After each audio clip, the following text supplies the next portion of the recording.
in her second year as the head coach at Florida A&M, just trying to instill that culture, the sisterhood within the Rattler program, and we are off and underway. The opening tap controlled by the Rattlers for the Yellow Jackets. Zoe Smith not available today. First time she has not started, so Kayla Blackshear will make her first start of the season. Career high 13 points in that win over Oregon earlier this week.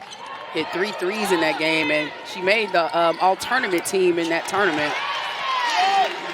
And up goes Sydney Hendricks, sophomore from Farmington Hills, Michigan. Skip pass all the way across. Three-point try for Kara. Dunn, splash! Some of the tough outcomes for the season's first month. Yeah, and with the transfers, newcomers on this squad, and injuries, they've had to have some different starting lineups this season. So go against Ines Noredo. It's a two-man game between Termis and Morgan. Griffin finds just enough space to cut it loose. It's off the front of the rim, Noredo. And this is what Coach Nell Fortner wants the Yellow Jackets to do. Push, pace, Kara Dunn weaving in, there's two. Out in the Pacific Islands, back here at home, off to a hot start. Speaking of 4 for 4, here comes 44. And that's Aaliyah Ellis, a senior from League City, Texas. Missed all of last season with an injury. We've got a sense for history in women's college basketball. You know Bridget Gordon, two-time national champion, SEC Player of the Year in the late 80s under Pat Summitt at Tennessee. Turnover, Griffin taking on Morgan, rising up. Nice take, Fallon.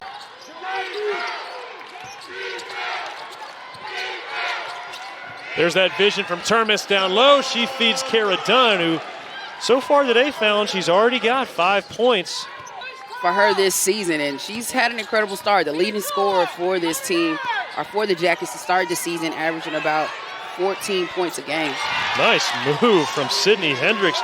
Coach Gordon was high on her as well. She put in a lot of work this summer to improve her game, and it's showing so far this season. Nice touch from Kayla Blackshear from the elbow, but to your point about Hendricks, trimmed down, now in transition. The Yellow Jackets don't get back. And that's something Coach Fortner definitely does not want to see. Is a point of emphasis for this Jacket squad. Carnegie from the corner, bottoms. Was able to knock the ball off her leg, but we see this chit-chat right, passing it right back to her cohort and Dani Carnegie, and she hits the corner three. Is able to get her feet set, nice rotation. Speaking of three-point shooting, if you're Georgia Tech and there's anything you want to see today, here comes Carnegie, steal and two. Rusna Gustanate, who's been mired in that three-point shooting slump down the right side. And another easy two. Right now, Georgia Tech struggling to protect the paint. Not enough size. FAMU able to get the score. And a poor pass from Blackshear is picked off. Here comes Cheyenne McEvans. Spin, hang, there's two. It's been a slow start for Georgia Tech. FAMU is out here giving it to them early in the first. Augustanate's three, drains it. And she pounds her chest, just the second three she's made this year. Jackets reset at the top of the key. Augustanate, she's got it again. She's pounded her chest, she is. It might be getting Rusna Augustanate going from distance, and so far so good. Yeah, she said the last few games she's been settled on 8 women played in her rotation. Nice take by Kara Dunn. And shot 50% from the field. Now she wasn't a high usage player offensively. His Dani Carnegie bangs another one. From midcourt, it's Morgan. And the putback from Dunn is in time. Hey, that's the way to be there for your teammate. Shoot around, we saw them taking practice shots. Carnegie penetrating, backing off, and hitting. That's a big-time shot for a freshman. Considered one of the top 30 recruits in the country. Missed Georgia basketball after winning a state championship at Grayson High School. And Asia Thomas Harris. And is able to get some blocks and rebounds well for this squad. Augustanate, yes. I guess that shot has finally awoken. See it right here. She's been all smiles in this game, but it's good to see her shots finally get. Short corner jumper, Hendricks. No, it won't go. And looks like Kara Dunn swiped it from Carnegie. And the loose ball right back to Dani Carnegie from the free throw line. She knocks it down. But for Georgia Tech, the confidence they got from not just winning both those games, but doing so a long ways away from home. Looking for the corner again. McEvans winds up with it, and the pass bobbled by Ellis, but she does lay it in. And that's a good job. Catch and shoot. From Gabby Grooms. No. Put back up. Yes. Kayla Blackshear. Demaya Griffin ends up with it.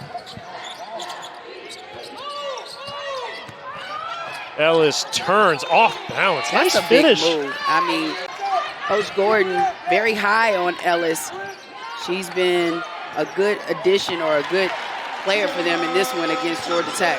I just think defensively, she brings it and has made her teammates want to be hungry and play more defense in the matchup. But she is a willing passer and can really facilitate this offense.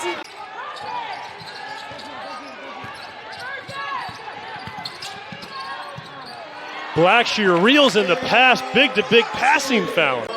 We see right here, Thomas Harris just does a great job dribbling over. So it hasn't just been one primary ball handler. The ball movement has been superb so far for the Yellow Jackets, and there's assist number 16 from Ariadna Termes down to Tony Morgan. She kicks out. Noredo, yes! 4 rebounds, 7 assists, and 3 steals. Only 1 turnover. Yeah, she crossed the 100 career assist mark this afternoon, too. Oh, you have to do what's best for your team, but the main thing, I think, if you're playing solid defense or hard defense, you're going to get some minutes. Nice shot right there by Griffin in the corner. Tony Morgan just skies in to get that rebound. That's your point guard. Guard rebounding, Kara Dunn. Another triple, and she drills it. That's big, something we wouldn't have said a season ago, but they've become more consistent with their three-point shooting. You could tell it's something the team as a whole has worked on. A nice touchdown low. Here as we begin this second half, Fallon, what do you think Coach Fortner wants to see? Of course, you want to close out the win. I guess the 3 balls raining down works out all right. And speaking of Ariadna Termes, you pointed out drop back jumper. Nice move, Sydney Hendricks. But physically, she's a little more. When you get an ACC play, you're going to have to bang a little bit. Well, she didn't go back home in the summer. She stayed. That's an easy lay-in for Tony Morgan. But she could have gone back home to Spain and decided to stay here in the States to continue to work on her game to make this team better. Sydney Hendricks starting to heat up a little bit. She's got some moves down low. Basketball and trying to cut into Georgia Tech's lead. Well, Georgia Tech obviously still in firm control of this game. But for what it's worth, Florida A&M, they've already got 11 points in this third quarter. They do. In the second quarter, by this time, they hadn't scored. And Kara Dunn, again, and hitting from long range. Yes, you see right here, Termes with that swing pass to Kara Dunn in the corner. And Kara Dunn, nothing but buckets. I'm not from the deck, so I think Southwest Atlanta is the best. Okay, there it is. That's what they say, people who are from the area. Yes, we got Decatur where it's greater than Southwest the best. All right. We call Midtown mid. Yeah, mid. 3-point shot from Inez Noredo. For about 36 points, so that's a lot of buckets. Down low in some trouble, kicks back out to Maya Griffin, splash.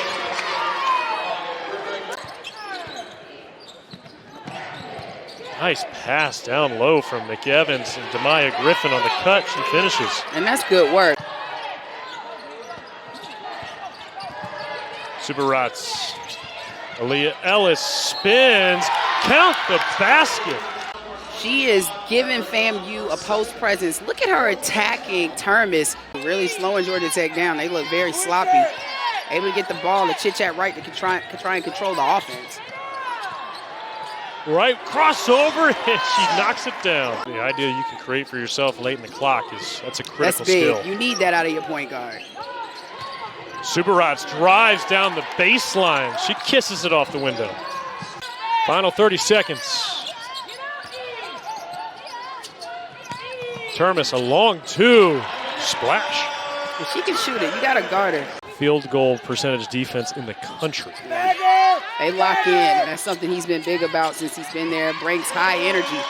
But that's going to be a matchup for Georgia Tech to, FAMU did a great job in that third quarter. First half, 23 points. Third quarter alone, 21 points, 9 of 15 from the field. So you're seeing a difference. 8 shoot. Boy, Florida A&M is everywhere right now, except for the corner. Chit-chat right, hits it. The benefits of that hard work in this game. McEvans draws the defense in, the kick out to Griffin. That was pretty. Griffin is shooting it. I mean, she can shoot the three, stroking it. Lob entry down to Termis. Nice move, couldn't get it to go. And Chit-chat right is down. She landed awkwardly there. And on the other end, Augustinate surveying. Elia Griffin all over and takes the ball away. Too relaxed. Can't be like that if you're Augustinate after that minor injury. But Georgia Tech needed a point guard. Have to take care of the basketball. In the corner, Grooms, there it is. You see FAMU being very aggressive, but Thomas Harris does a great job finding Grooms, but Grooms doing a great job. Those two West Coast teams, Georgia Tech, their final ACC games are at Cal and at Stanford. Thompson, a jailbreak. Between school, trying to balance. I'm sure it's a lot of missed classes. Yeah, that's a lot to ask of any student athlete. Seeing Gabby Grooms get some time. Another freshman for Georgia Tech. She's out of Sharpsburg, Georgia. Trinity Christian High School as the age of Thomas Harris just bulldozes her way. Wouldn't want to spend it anywhere else. And I'm not kidding about that, by the way. Gabby Grooms hits a three. This talks about this recruiting class and what Coach Fortner and her staff has been able to bring into this program class for this season. And they have come in as winners, ready to play, ready to put forth the effort. And it is showing early in the season. It's going to be a key matchup between these two teams. Was he on staff when you were here? No. Sam's not that old. Well, it's good. They're coming out of this Thanksgiving when you can hit that slump, wanting to go home, but Georgia Tech continued the trend, got another victory as they move on to that SEC ACC Challenge game on Wednesday night. So